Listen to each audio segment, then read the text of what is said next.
Skype, Zoom ou encore Google Meet, les associations yvelinoises se sont mises à la visioconférence, un outil qui leur permet de maintenir une activité pendant ce deuxième confinement. Pour le rugby club de Versailles, les cours en visio se concentrent sur la préparation physique. On est en général entre 40 et 50, donc les mecs viennent à 19h sur le Zoom. On utilise Zoom comme appli, et puis après je leur donne tout ce qu'ils ont à faire.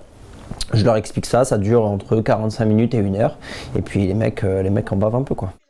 Côté culture, la compagnie du 7 septembre, elle aussi, a choisi ce format. Au programme, rencontres, répétitions et exercices de diction. Là, par exemple, on s'est déconnectés tous, ils se sont téléphonés par binôme et ils ont écrit des petits textes ensemble. Après, ils se reconnectent et je les mets à la caméra 2 par 2 et ils disent leurs textes. Après, je leur propose des intentions de jeu.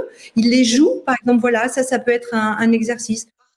Une autre manière de travailler, plus axée sur la préparation et la technique, un format qui permet d'organiser la reprise mais qui ne remplace pas les séances en présentiel. Le théâtre, c'est quand même un art qui est vivant, donc forcément, c'est un peu bizarre, mais ça se passe plutôt bien puisqu'on travaille vraiment des exercices et qu'on approfondit beaucoup, en fait, on a vraiment l'impression de faire un vrai cours de théâtre. Rien ne remplacera jamais le ballon, c'est-à-dire pour l'entraînement collectif au jeu de rugby, mais ça maintient les joueurs en condition physique, de manière à préparer la reprise qu'on espère la plus rapide possible. Et puis ça, on va dire que ça contribue quand même malgré tout au bien-être pendant le confinement.